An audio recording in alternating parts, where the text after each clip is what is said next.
Welcome to the Yahowah blog. I'm your host, Craig Wynn. This is now part 5 of In the Garden. We have done a systematic analysis of what Yahweh had to say about his interactions with Adam, and now we're about to visit his creation of Towrah in the Garden of Eden.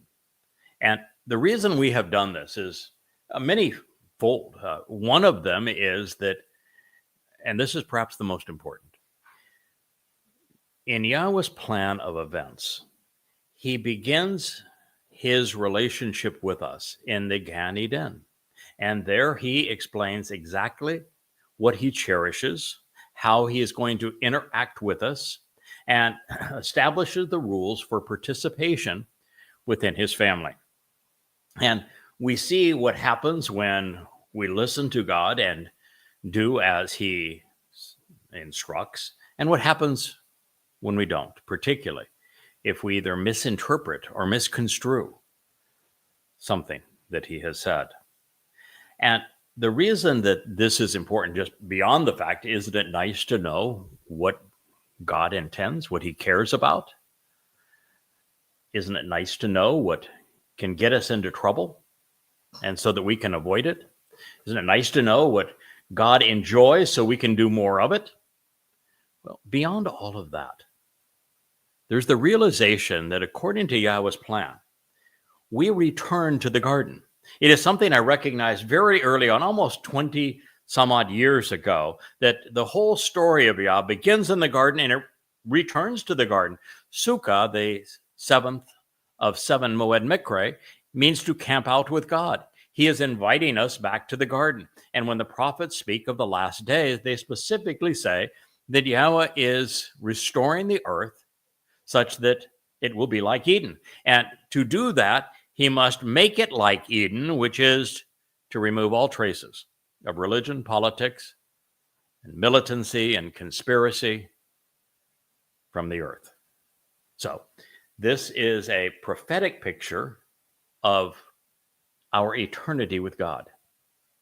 That alone, of course, would be worth our time spent here. But also, there are so many nuances in this story, subtleties, that tantalize our brains as we come to understand the brilliance of our God and his compassion for this relationship he seeks to develop with us.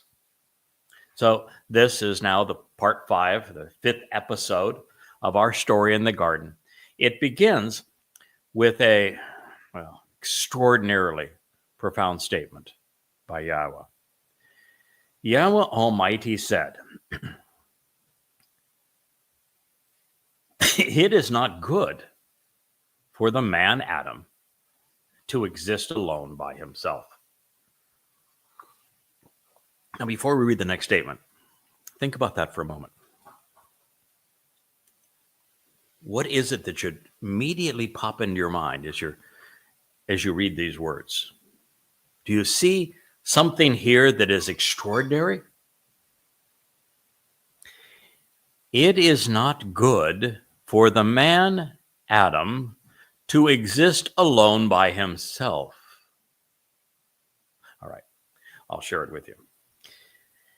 Yahweh created humankind with a nefesh, a soul, something that we could use to recognize and observe our surroundings and then respond to it. It is the conveyor of our attributes and attitudes and personality. It's the only part of our existence that has meaning. And with an asoma, which was a conscience, an ability to discern right from wrong, good from bad, productive from counterproductive. And he made us unlike any other animal in this regard with an asoma, but also by design. There's lots of animals that are social. Dolphins, for example, are a very social animal. A sheep, for example, are also social animals. And there are animals that prefer to be totally isolated and alone. Snakes, for example, typically are isolated and alone.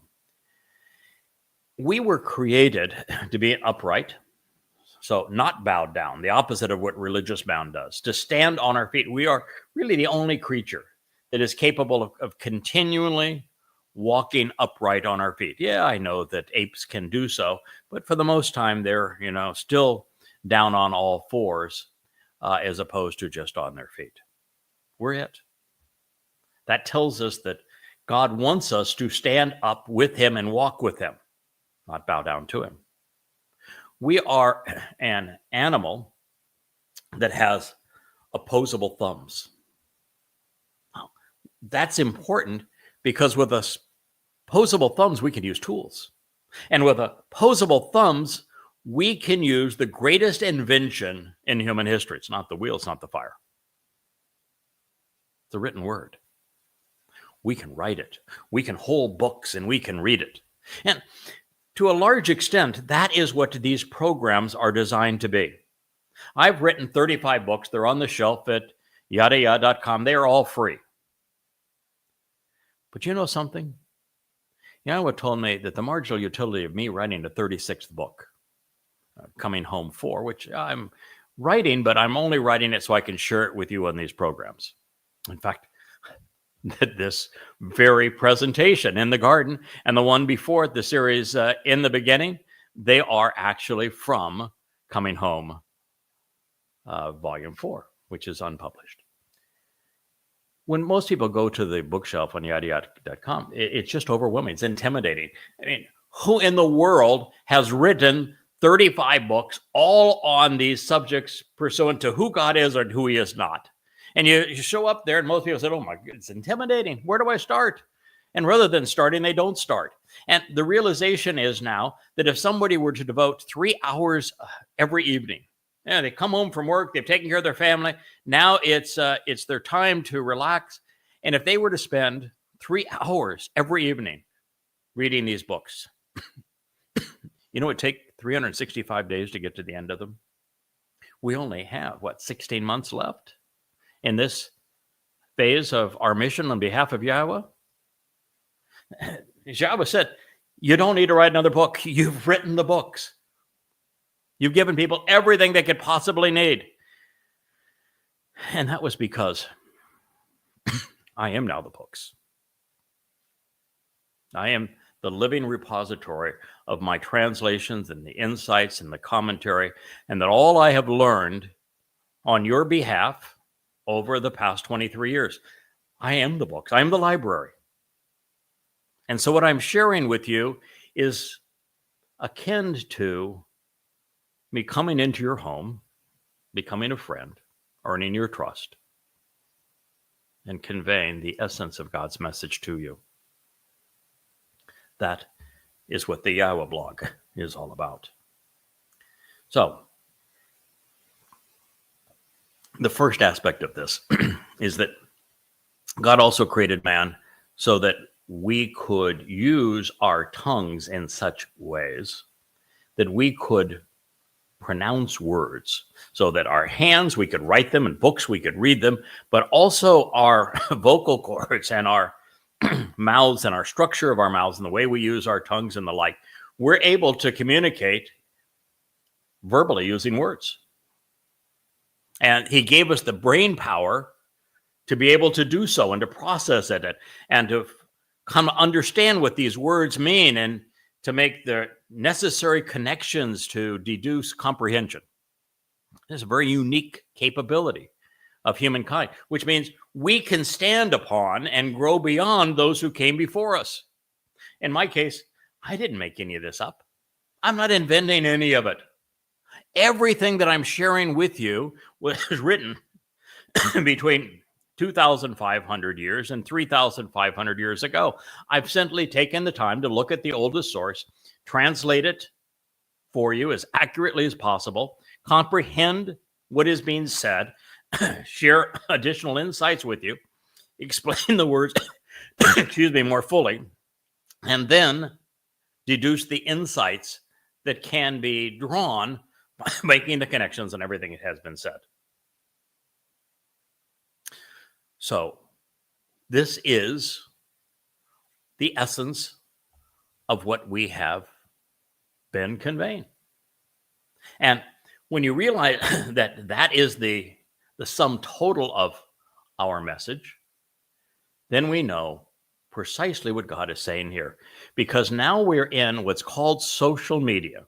So I can associate with you. Privately, you have invited me into your home with these programs.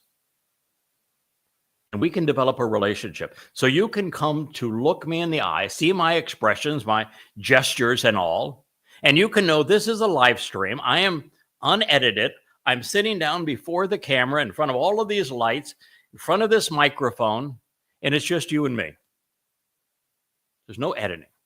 There's no do-overs. This is as real as it gets. And it's through social media.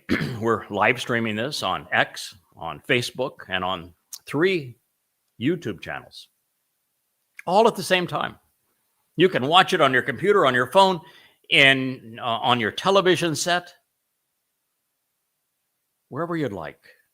Because you know something, we're social animals. And when Yahowah, about 2 months ago, told me, I don't want you to write another book.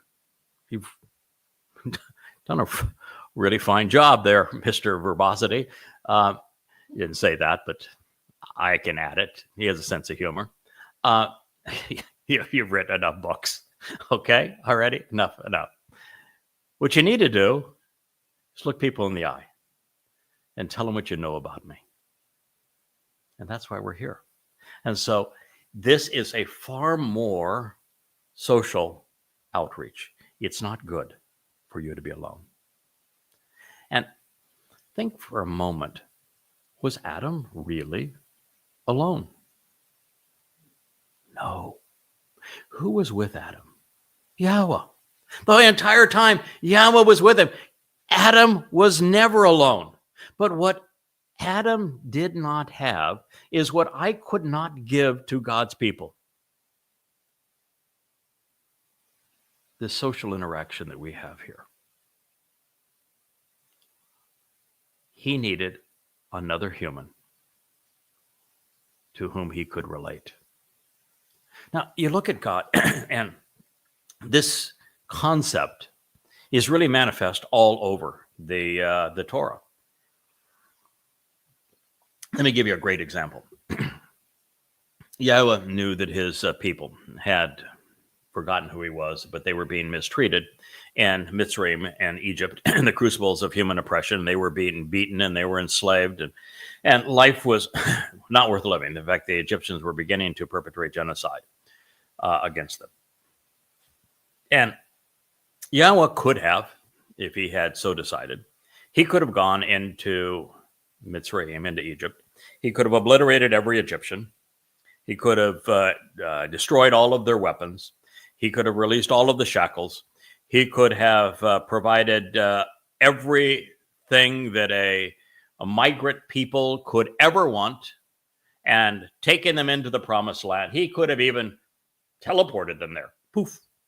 Welcome to the promised land. Milk and honey. Look at all these rivers. Isn't this cool? And he could have done it all on his own, booming voice and all. But he didn't. Because it's not good for mankind to be alone, even in God's presence. When the children of Israel finally, after lots of belly aching and religiosity and doing all manner of stupid stuff, all of which God, by the way, did not overlook. I know there's some of you who are responding to me on social media and saying, I wish there wasn't this infighting that's going on now. Your video programs are the most remarkable thing I've ever experienced in my life. Thank you for doing them. But I really wish there wasn't this distraction out there with others that are trying to tear you down. But if you look at Yahowah's history, never once did he or those that worked with him back away from a fight, unless their backing away was to show an example as to why we should never do that. When evil rises up in our midst, we have to confront it. So, getting back to the story.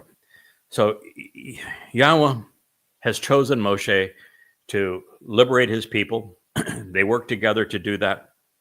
He brings them back to Mount Choreb, and Yahweh now wants Moshe to be the conduit with whom he communicates his Torah teaching to his people. Not Yahweh directly, through Moshe again, an 80-year-old broken down shepherd with a speech impediment. Maybe Yahweh likes people that don't have good diction. I guess I represent that statement sometimes. But that's what he chose. And so they're up there, they're getting it all together. They come down, and the people are making a golden calf. Moshe has a conniption fit. He breaks the first set of tablets. They go back up for a redo. And the next time after they come down a while, Yahweh says, I think it's important for you, Moshe, and for the children of Israel to know that you're not making this up. They see you go up there, lots of light show and everything fancy, and they see you come back and you're all aglow and you're inspired with all this marvelous information. That should be enough, but I know it isn't for them. So, since I want you to be the conduit of this message for me, because it isn't good, even if I'm with the people themselves, even if they can see me on a daily basis as fire in a column cloud, even if they can see the miracles I'm performing all around them, even in that, it's not good for them to be alone. They need human contact, and particularly human contact that's conveying my message. And so Yahweh says, clean them all up. We'll get them all clean, and once we get them all cleaned up, I'm going to come down from this mountain, and I'm going to speak for you directly to them, and I'm going to explain that, yes, you are my chosen implement, and I am speaking through you. He did. Of course, the children of Israel said, go away, shut up. We never want to see you again or hear from you again. And you know what Yahweh said? I get it. I understand. I'm okay with that. Why? Because it's not good for man to be alone. If man only has the chance to be with God, we do not handle it well. We are a social creature. It's kind of like saying, I want to put the one lamb out there with the dolphin. It just isn't going to be satisfying for either of the two of them, even if the dolphin is the nicest, most benevolent dolphin in the history of dolphinry. Okay, it's a lousy metaphor. It's the best I could come up with at the moment. Yahweh, if he shows us even a billionth, trillionth, gazillionth of who he is too intimidating for us. That's not a relationship. That until we are enriched and empowered by the covenant and we shed these physical bodies and become spiritual beings, Yahweh's full presence was way overwhelming and intimidating for us. So that doesn't work. And if he dials himself down so that, he is a voice inside of a fire or a pillar cloud, or he uses an avatar, or uses a malach or something of that nature, it's not the same as having physical contact.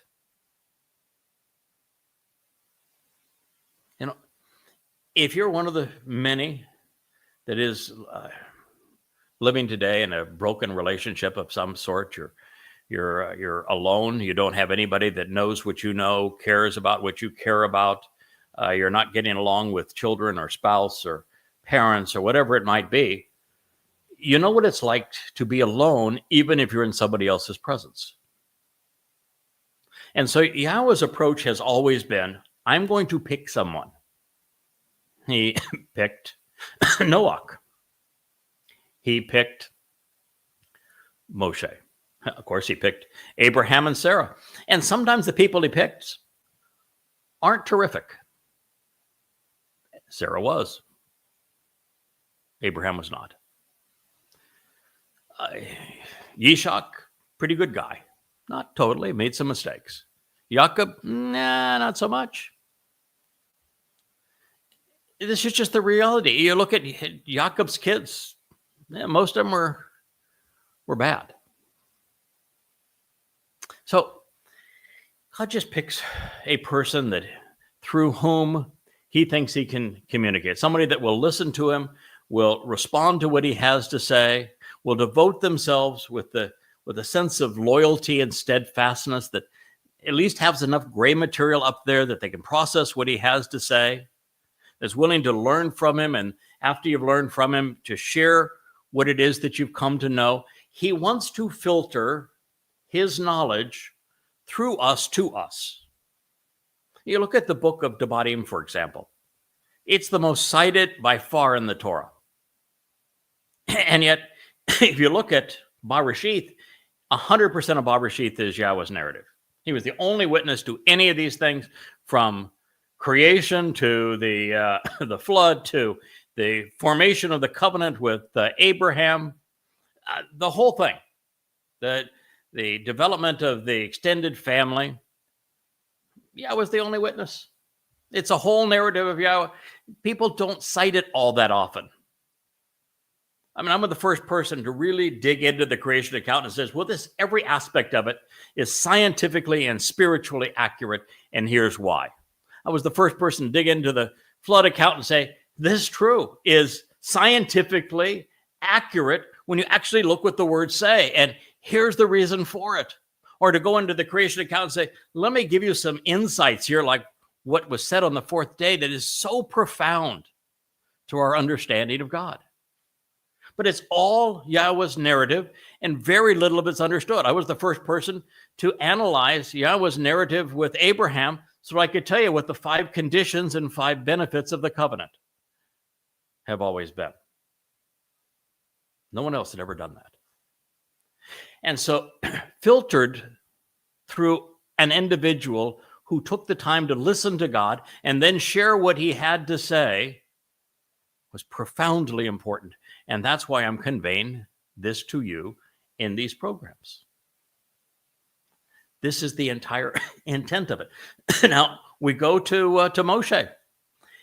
Yahweh's narrative in Genesis, Bereshith, is brilliant, but everybody wants to quote Devarim. 100% of Devarim is in Moshe's voice. It is Moshe having listened to what God said, processing it, thinking about it, and then responding and teaching us, guiding us, filtering really what he heard God say in a voice that we could relate to and understand. That's the message here.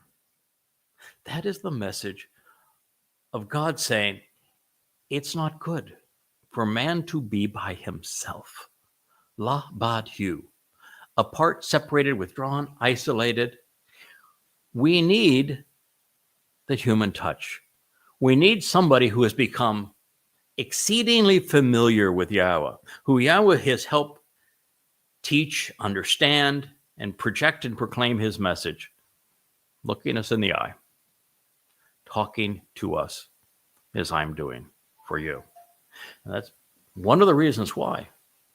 And all of the prophets and Psalms, second only to the prophecies regarding what David, the Son of God and the Messiah, our Savior, our returning King, has done and will do. There are more prophecies regarding what Yahweh has chosen me to do on your behalf, including what we're doing right at this moment, because it's not good for you to be on your own. So many people have written me and said, I live in such and such a place. There's nobody that shares what I've come to understand. And I always say the same thing. Yahweh does. And he's there with you. Enjoy his company. But it's seldom enough. Now, I'm not even sure it was enough for me. I thought it was. I devoted my entire life to this, 12 to 14 hours a day, 6-7 days a week for 23 years. And yet, when I look at what I was able to achieve when I was in a terrible marriage, and even when I was apart and separated from all of that, there wasn't the passion or intensity that I have now. Yahweh recognizes it's not good for you to be alone. And so over there on the couch to my right is my lovely producer, who also happens to be my wife. And it profoundly changed my understanding and my devotion to this cause.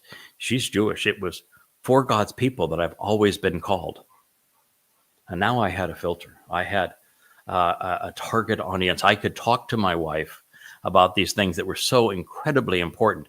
And for us to move to this island where there are no distractions, it's just the two of us. Well, you've seen our cute little fur faces, so there's more than the two of us, Wookiee and Asher. But this is our entire life, but this life is no longer alone. And to have that kind of love and focus and support enables me to pour out what I know and to look you in the eye and share this with you. And Yahweh said, it's not good for the man to be by himself.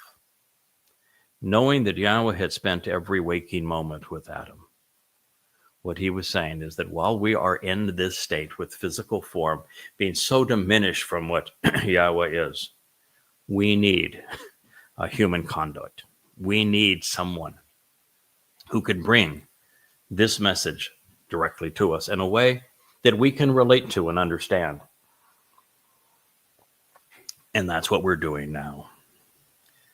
The passage goes on to say, so I will engage and continually act on his behalf, producing a helper and supporter, one who assists and serves, a positive influence who provides benefits like his corresponding counterpart.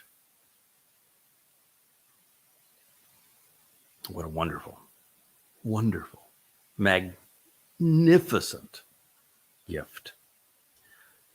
I think this is brilliant.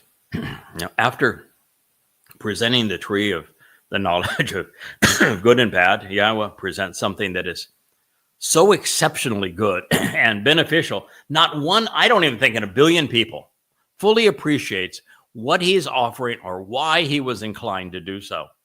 I would go so far as to say, in this statement and in the next several, excuse me, Yahweh has more clearly revealed his character and nature, particularly the relationship he desires with us, than every statement that has come before it.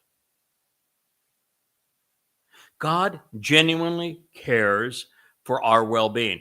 He designed us and he knows what we need.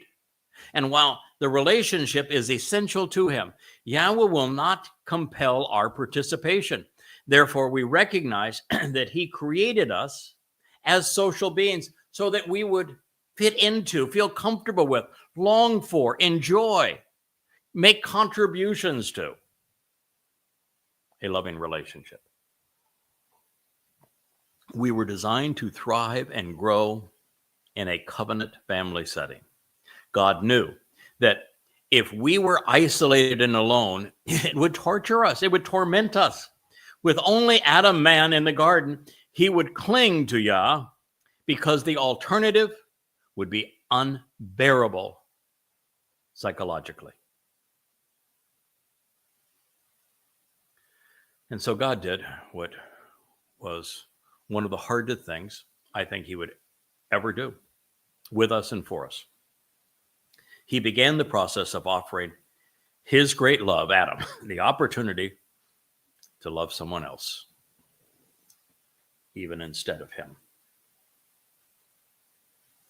This affirmation that we can trust our Creator to do what is in our best interest, even when painful for him, makes Yahweh exceedingly kind and lovable. The only thing which could rival this in emotional anguish would include when 2,500 years later, Yahweh led the children of Israel out of slavery, and then he had to listen to him or them tell him that they never wanted to see him or hear from him again. And so all of that time, Yahweh has not revealed himself to anyone apart from his prophets and selected witnesses. And there have been very, very few of them. It is our job then to share what we have come to know with you. To resolve this problem, and with the passage of another 500 years, he would listen to and accept his son's plea.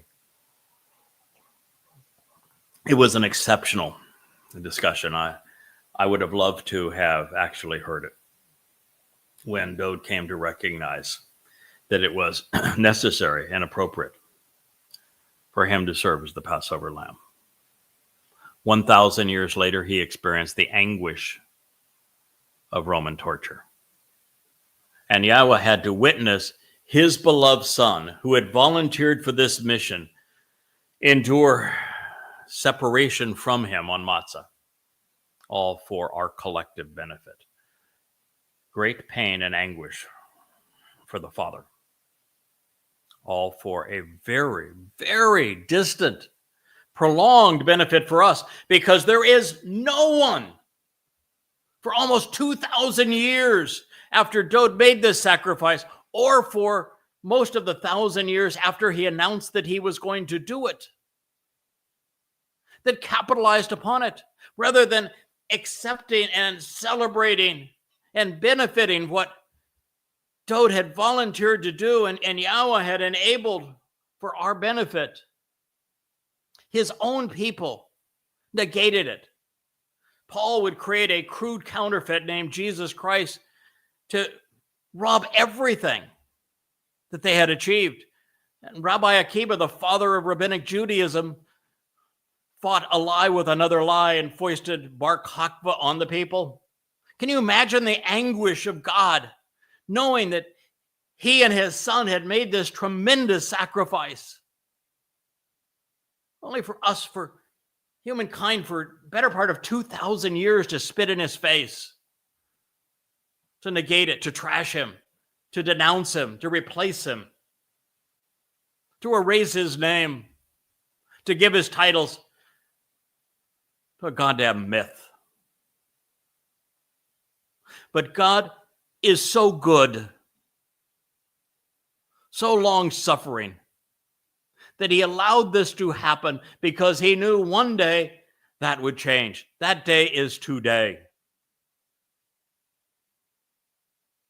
Because now I can come in your homes. I can look you in the eye. I can tell you the truth. You are now able to capitalize and celebrate and enjoy the benefits that Father and Son accomplished for you. And you can do it before it's too late, before Yahweh returns, so there can be a joyous homecoming and family reunion, beginning on Towrah and then Yom Kippurim and Sukkah, so that we can return to the Garden of Eden. That is a life well lived. That is exactly what Yahweh is offering. Our Heavenly Father, yes, watched the men he had created to love him despise he and his son to such an extent that they not only erased his name and created religions to false gods by replacing and counterfeiting his chosen one's sacrifice. These are among the many reasons we can trust Yahweh and should love him. The actual God who has revealed himself to us is magnanimous and magnificent. He bears nothing in common with the cheap counterfeits that are worshipped in religion. Not one of those that he has created have considered, prior to this writing, prior to this speaking to you, even after the passage of nearly 2,000 years after these traumatic events played out, the greatest gift, the greatest discovery ever in human history. Now, there are those, Facebook is a really, and X, and to some degree YouTube's not quite as interactive as the other two. There's a whole group of people that came on. A whole group, that's an exaggeration. A couple of people that came on, 3, Facebook today that were insistent that my claim that I am the voice of God today, that I speak for him, I am his choder, I am his nakar, I'm his nakri, I'm his kol voice, I am the final of the three zeroah. That is presumptuous, and since I'm not a prophet, I've admitted I'm not a prophet. In fact, it would be foolish for me to be a prophet. God was smart enough not to make me a prophet because it would be counter to his purpose at this time. That you can't speak for God, therefore. And yet, there are hundreds upon hundreds of prophecies where Yahweh says exactly the opposite. And there are the 35 books on the shelf with many thousands of previously unheralded insights which say just the opposite. There is these programs where no one on the planet can do what I'm doing with you now. I mean, the living manifestation of all that we have learned about the most amazing truths ever to be heralded in human history. I would trust what God has to say. It is in your interest. And when you consider the alternative, the world's falling apart. The world hasn't known and responded effectively to God for a better part of 3,000 years. Maybe for fully 3,000 years since someone responded appropriately to God.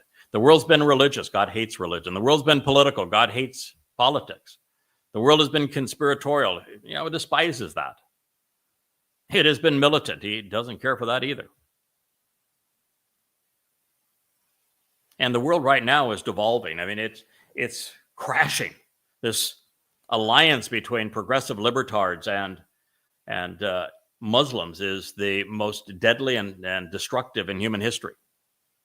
The world has gone mad in its rage against God's people, even though they were victimized and they are defending themselves.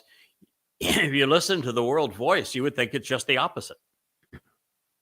The world's gone mad. You just had the president of the United States, the man just sworn in, sent an envoy that was owned and operated by Qatar to demand that Israel capitulate. Yeah. Woodcoff, the man he sent, was given a $623 million bribe by the Qataris. And he paid that debt with Jewish lives, forcing Israel to capitulate, making it insanely vulnerable. And Trump himself will pay his debt. His son-in-law, Kirshner, was given $2 billion by the Saudis. Who knows how much Trump has been promised. And he's going to pay that debt by giving Saudi Arabia Israel with the two-state dissolution. This is where we're headed. The world is literally falling apart before our eyes. So you ought to know that the status quo, continuing to do what everyone had done previously, did not work. So maybe it's time to listen. Maybe it's time to invite Yahweh back into your lives. Maybe it's time to listen to him, particularly to the chosen voice that Yahweh is presenting. Maybe it's time to acknowledge Dode as your Messiah and King. Maybe it's time to appreciate the conditions and the benefits of the bereth and the timing and the blessings that God has provided through his Moed Mikre, when they will be fulfilled, when they were fulfilled, what each of them means and represents, all of which is first presented here.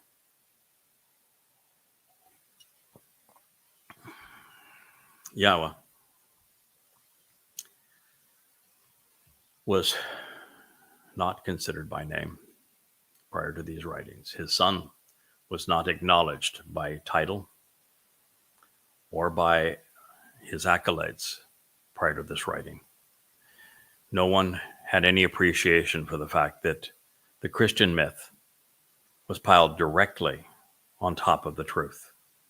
And by piling their lies on top of the truth, they hid the truth about what Dowd had accomplished from the world for nearly 2,000 years. No one had previously acknowledged that Rabbi Akiva fought the counterfeit Messiah of Christianity with a counterfeit Messiah of his own, or what the consequence of that was. These are profound realizations. It hurts God that we've gone so long without accepting the truth. And now his joy is knowing that while it may only be 1 in a million of you, that there are those of you now where the truth is taking root and resonating within your hearts, within your minds, and you're celebrating your knowledge, understanding, and relationship with Yahweh. You are no longer alone. The covenant relationship was intended to be rewarding for God, and even better for mankind. And for this purpose, we were conceived to reflect its attributes. Therefore, God had only 2 options. He could either dominate Adam's time and be with him every waking moment of every day, or he could provide an alternative company for him. And since we know the decision he made that he just announced here, the fact that he was willing to share the man he had worked so hard, so long to conceive, it was really better part of 14 billion years in earth time until he was in the position to do this. Well, it speaks volumes about his character. Further, when we consider how attractive God made the alternative, how perfectly woman was designed for man, we get a glimpse at God's generosity, his artistry, and his capacity to love. It should actually be obvious that man is nothing without woman.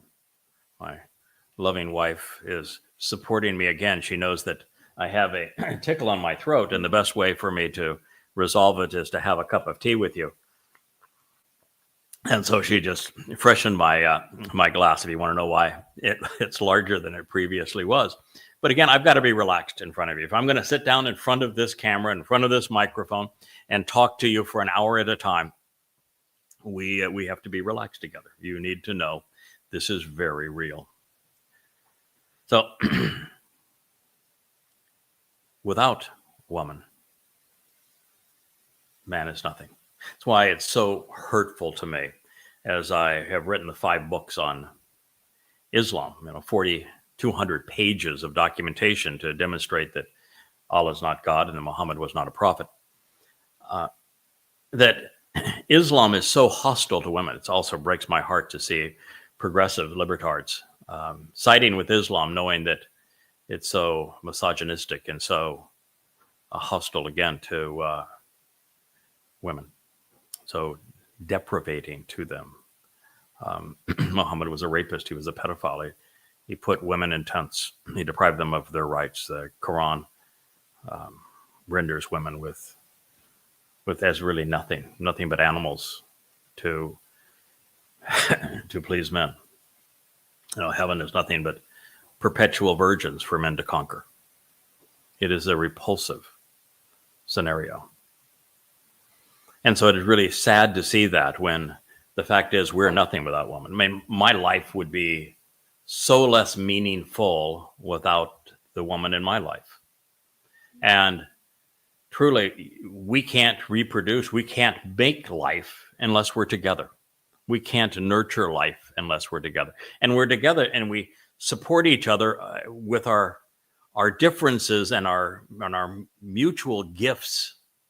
And life is so much meaningful, productive, loving, compassionate, enjoyable.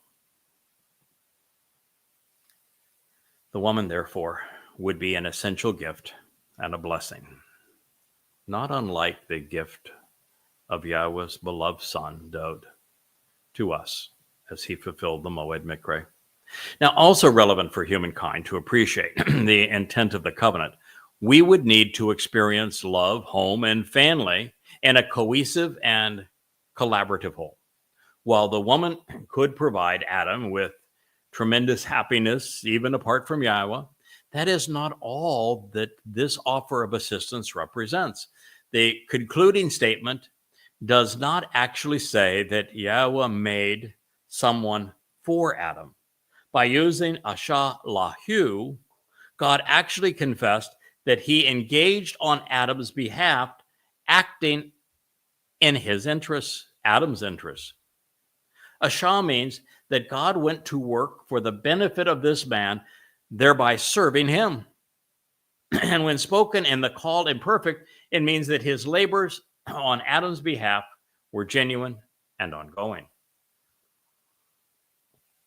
Further, by coupling Asha with Izir, we are presented with a picture of God in one of his favorite roles as our helper and supporter. Yahweh was assisting and serving man, and he does that throughout his story. Yeah, Moshe was his co-worker. Dod was his co-worker. But they did not work alone every step of the way. When these great Zeroah worked with Yahweh, Yahweh served them. He supported them. He equipped them to do this job. So Yahweh was assisting and serving man. His willingness to Azir positively influence, rescue, and renew, aid and benefit Adam would be neged, straightforward, right in front of us, open and available for us to see, transpiring in our immediate proximity. It is the antidote for religion. In religion, man serves God. No, God serves man. Fathers serve their children. That is God's message. That is his purpose. That is what he wants to achieve. Perhaps in this way, Yahweh is using the feminine manifestation of support and assistance as a metaphor for someone who is also, vital to our transformation from being physical beings to energy-based beings, the set-apart spirit. And the set-apart spirit has the strength and the power to accomplish whatever is needed to help us become all we were intended to be. The set-apart spirit is Yahweh, not a separate persona, not a distinct aspect of Yahweh. Set-apart spirit is Yahweh. Yahweh has a nephesh soul. He has a ruach spirit. And he can kodesh, set apart, his spirit to serve his interests. He uses his spirit to accomplish certain things, like, for example, right before his return, he says the spirit of reconciliation and mercy is going to flood over Jerusalem. This is right before Father and Son return. And you might say, well, that must be a spiritual awakening. No, it isn't. Yahweh is using his spirit such that those who benefit from, that's going to be my sacrifice, is the Adam of Parah, on Teruah, receive the benefit, that they have a way of appreciating and capitalizing on what's being done. Yahweh says that his spirit came upon Dod when he was 8 years old, as he was anointed on God's instructions. We read Yeshaya 11, which is the most explicit presentation of the Spirit. And there we find out the Spirit isn't even one, that Yahweh has 7 spirits. And that the 7 spirits of Yahweh, including the Spirit of Yahweh, has emboldened, has enlightened, has enabled, has impassioned, has enhanced the comprehension of, the wisdom of, and has enabled the communication of his children, of which there is one, and which I am the only qualified candidate. So he is conveying another way that he reaches out to help us. Towrah, a name which will be revealed later in this story, not yet, but it is presented as man's helper and supporter, the one who assists and serves as a succor who rescues, aids, and renews. And her name reveals that she was outspoken, openly sharing her thoughts and intentions, which is not only what the name Towrah means, it is appropriate within the relationship. There are lots of religious people that says Towrah means life giver. No, it doesn't. Che. And Cheya in the feminine would be life and life giver. It's not Cheya. It's Towrah. Towrah means to express one's thoughts and intentions. But let's not get ahead of God's story. Based upon what follows, Yahweh would initially try to entertain Adam with animals, or at the very least, God would enliven their relationship by celebrating life together. This is really a tender moment. And one of my very, very favorites, because I'm tenderhearted. I just love life. And the idea that our eternity could be spent with Yahweh exposing the other life forms that he's created on other planets for us to enjoy, and that we could walk amongst the giants like dinosaurs with him, and fly alongside of eagles, and swim with the reverberation of the song of the humpback whale, is not only intriguing, but I read into this story based upon the narrative that Yahweh enabled Adam and the animals to actually communicate together. And I think he will do that for us in eternity. And I even think God's going to go so far as to say, all right, here's the alphabet. It's a 3-dimensional alphabet, DNA. And just as I have created animals, I'm going to give you a challenge, and we can do this together. And, my great taunt of the Almighty, I say it in love, is I want to best the platypus. My platypus is going to also have wings and going to fly. So we're going to have a little competition. I know it's pretty silly to think you're going to have a competition against God, but that's what he wants. He wants us to celebrate life together. So beyond all these insights, there is another reason behind Yahweh's willingness to act on our interest that is here for us to see. And for there to be genuine love, mankind would need to experience and explore every dimension. And for there to be a meaningful choice, the option of other than God would have to be exceedingly appealing. So when the alternative is Yahweh, spending time with someone else would have to be really alluring and rewarding. Therefore, woman. Now, I haven't told my wife, a little pillow talk here, but I told my wife last night, listen, if there's not going to be love and heaven, I'm coming back to earth.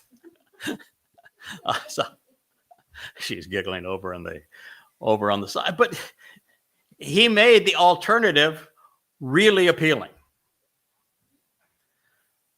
Adding to the brilliance of our Creator's plan, the relationship between the man and the woman was conceived to be complementary. By offering Adam the option to be with Towrah, he would not be avoiding God, but instead, if handled correctly, he would come to better appreciate the nature of the covenant family that Yahweh had intended for us all along. God's really smart. Also interesting in this regard, neged means to correspond, which is to be in conformity and in agreement. This suggests that an affinity with the purpose, Ruach Kadesh, who brings us into conformity with Yah's instructions. So when we are born anew by the Ruach, because of the benefits, if you will, of of Pesach, Matzah, and Bekurim. Pesach, we become immortal. We enter the doorway to life that Dode opened for us. On Matzah, we are perfected such that our guilt is removed and taken into Sheol. And on Bekurim, it is Yahweh showing us that his firstborn son, his Bekur, led the way for there to be Bekurim, additional children in Yahweh's family, signing our adoption paper so we could be enriched and empowered. And there was the longest time that I actually didn't have a full appreciation. I mean, no one did, so I'm not apologizing for this. And I'm also sharing with you that something that has bothered some people here very recently. But one of the things that Yahweh wanted to accomplish when we began our collaboration together is he wanted to take a man, in this case, a goy, because the Nakar is an observant foreigner. He wanted to take a goy and say, all right, this fellow,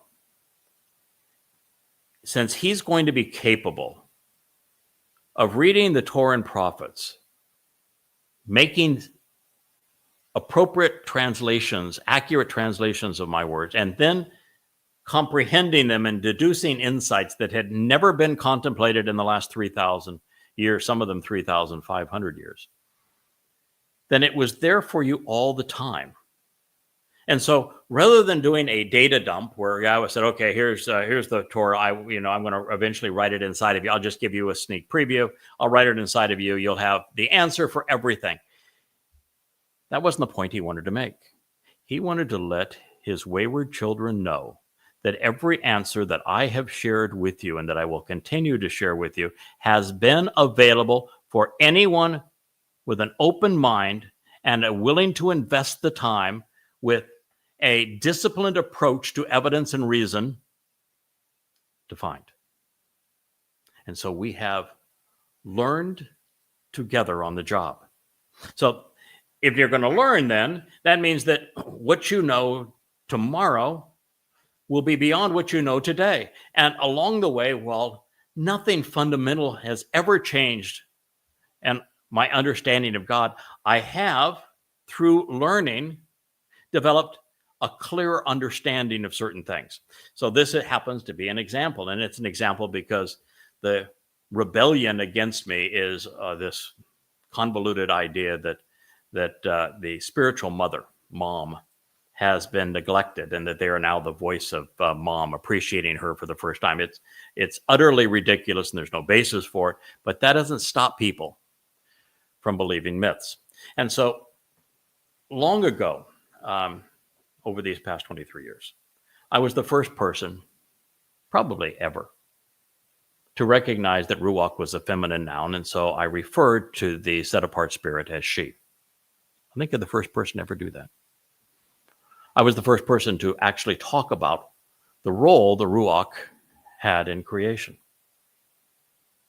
I was the first person to recognize that in the Moed Mikre, the Isha that we are encouraged to approach and come into the presence of is a feminine manifestation of God's fiery light. I was the first to explain that when God said he made us man and woman in man's image, he made us. That this means that Yahweh had maternal and paternal characteristic. Now, he always presents himself as our father. And he never explicitly says that the set-apart spirit is mom, but she has, well, this aspect of Yahweh is given a feminine name, just like Torah is a feminine noun, Bereth is a feminine noun, Zeroah, of which 3 men lived in that role, is a feminine noun. And so I was the first to do that. I was the first to tell you that Yahweh's name is actually feminine. By the way, the only name that the Ruach has is Yahweh. And so I spent more time devoted to the idea of talking about the role of Yahweh's spirit and how she was woven into aspects of God's story than anyone in human history. And it permeates all the way through my books. And sometimes as you try to do these things, you might apply more than is really there.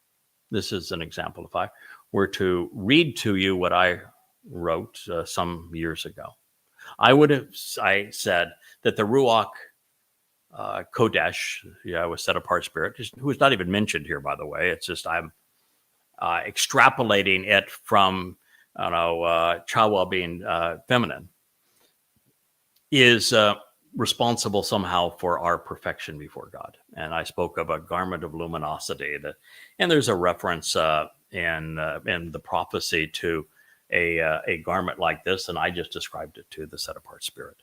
Made sense. But I'm not sure that's totally accurate. You see, once you come to understand what Dode did, and I didn't see this until maybe 2 to 3 years ago, when Dode opened the door to life by serving as the Pesach El, using his body, his Bashar, to serve in that way, we automatically become immortal. That means that when this life ends, we are transformed into light energy, which is an eternal form of existence. But you see, what I had missed, because I couldn't fathom initially that Yahweh would have allowed his beloved son, Dode, to take our guilt on his nefesh soul and take it into Sheol and deposit it there.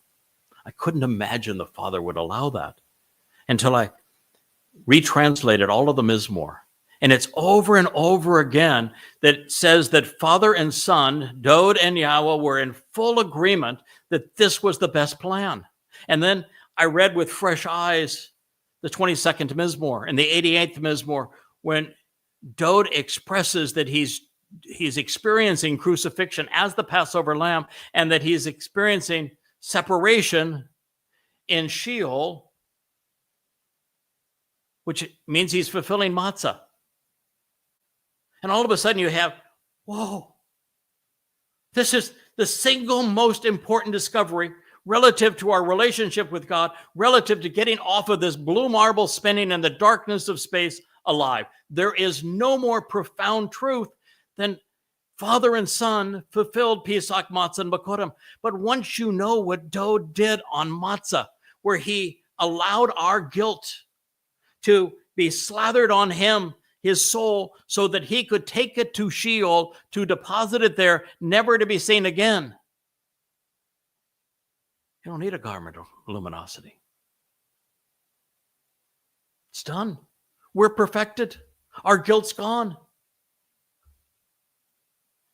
See how profound that is? Now, I am projecting, because it's the most logical conclusion from the evidence, that it was the set-apart spirit that retrieved Dode's nefesh once matzah had been completed from Sheol and escorted Dode's nefesh back to Shamayim. I think that was the mechanism. It's not stated, but he is reintroduced to the light, and the light can be his Father. It can be the set-apart spirit going along the way. But this is really the heart and soul of Yahweh's approach and who I am. I've spent the last 23 years of my life, anywhere from 12 to 14 hours a day, 6 to 7 days a week, writing these 35 books, coming to know Yahweh and what he was offering, coming to perceive these insights so that I could share them with you today. And that Yahweh wanted you to know that the process was diligent learning, chakma, the whole process of disciplined discernment, examining the evidence, considering it from Yahweh's perspective, and rendering not only a translation, but an understanding of it and insights from it. And that by doing so, it would open the door to God's home. Dode celebrated this very event in the 8th Mashal, where Chakma is the thing that he prizes, because Dowd was among the most brilliant men, probably the most brilliant man who ever lived. He's celebrating wisdom, which is a skillful application of good judgment. And so through that, we can learn. There are things that I'm still learning from Dowd. There are things that I have come to know that Dowd missed. We stand upon those who came before us, and we learn along the way. This makes it work. Yeah, work. Yahweh loves work. You know why Yahweh loves work? Because when it happens this way, as opposed to a data dump, we can appreciate where we've come. We can know that we made the effort to make a difference. We can know when we approach Yahweh and at the end of this life, and we know that we gave it our all, that we genuinely made this commitment and worked at it. And we're devoted and steadfast to this cause.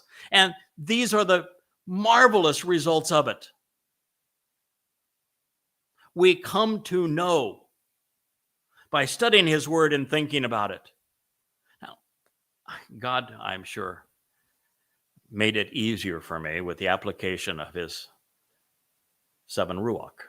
That's what the Towrah has been given, because, well, frankly, we're in a position where there is no alternative. There is no second chance.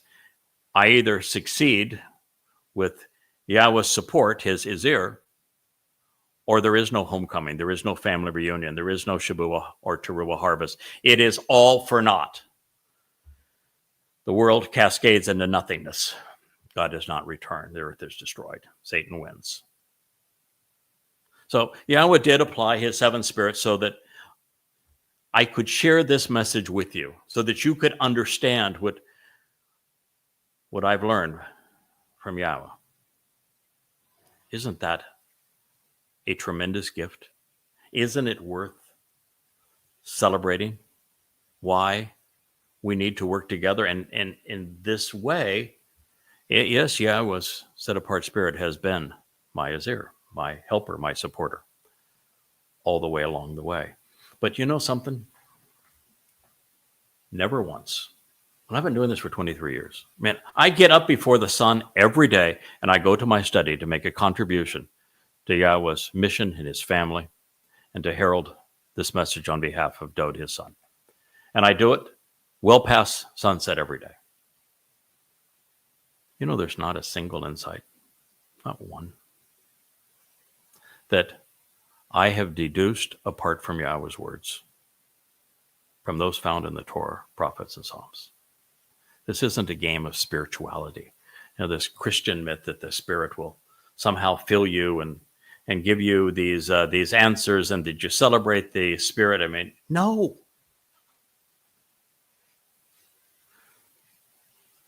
Discernment is work. Chakma is effort.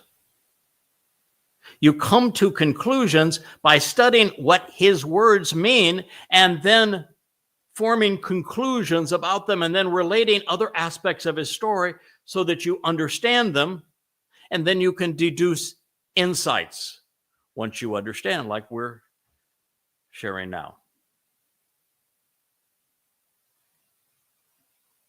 This is how it works. It isn't a game. It isn't a data dump. It's work. And that's the way that it should be. And that is the way it's going to be in eternity. That's the way it was in the garden.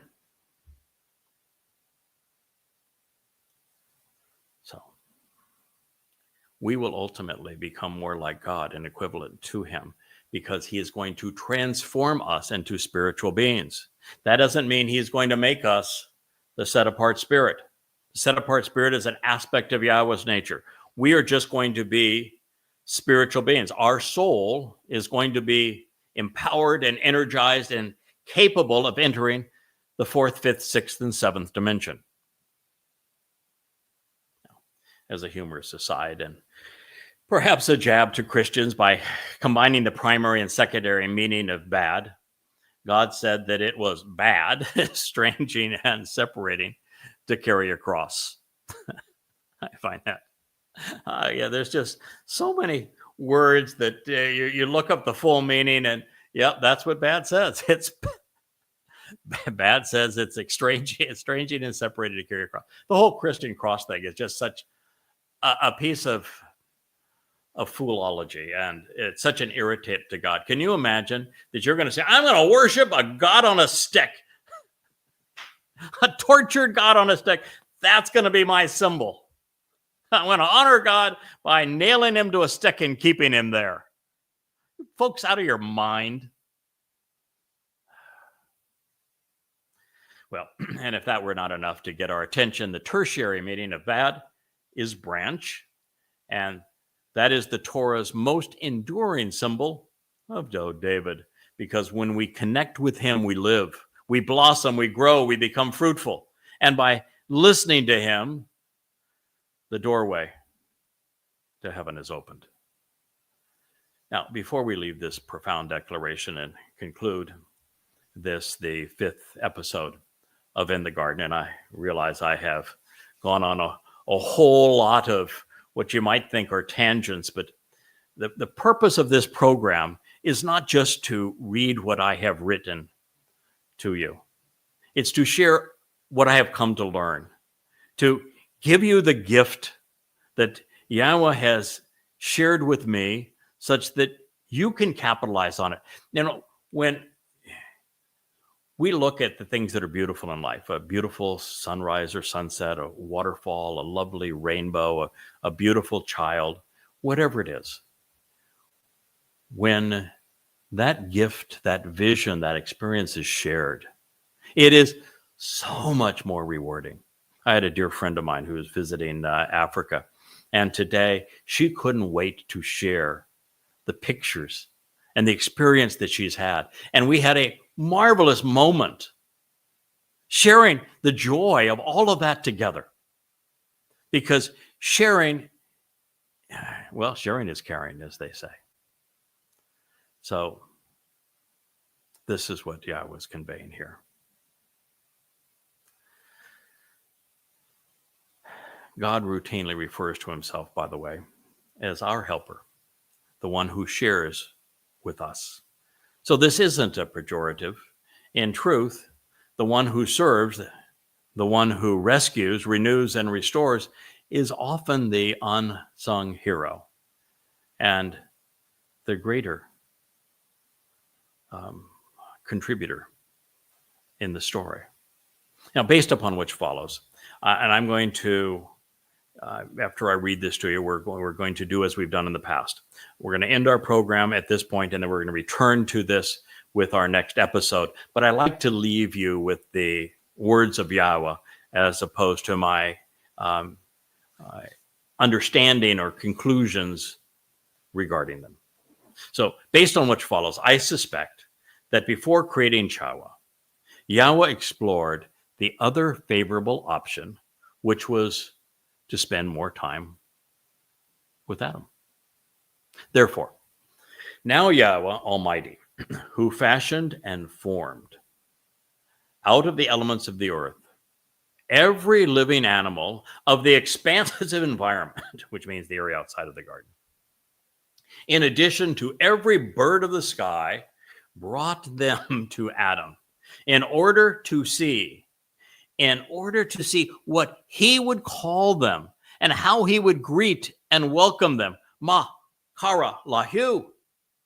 Therefore, everything for the benefit of the relationship that Adam approached and designated, called out to and encountered, that became the name and reputation of that living soul. Oh, what a wonderful place we will have to resume when we continue with the Yahweh blog in it'll be the 6th episode of In the Garden. I can't wait to share it with you. Looking forward to our next time together. I am Craig Wynn.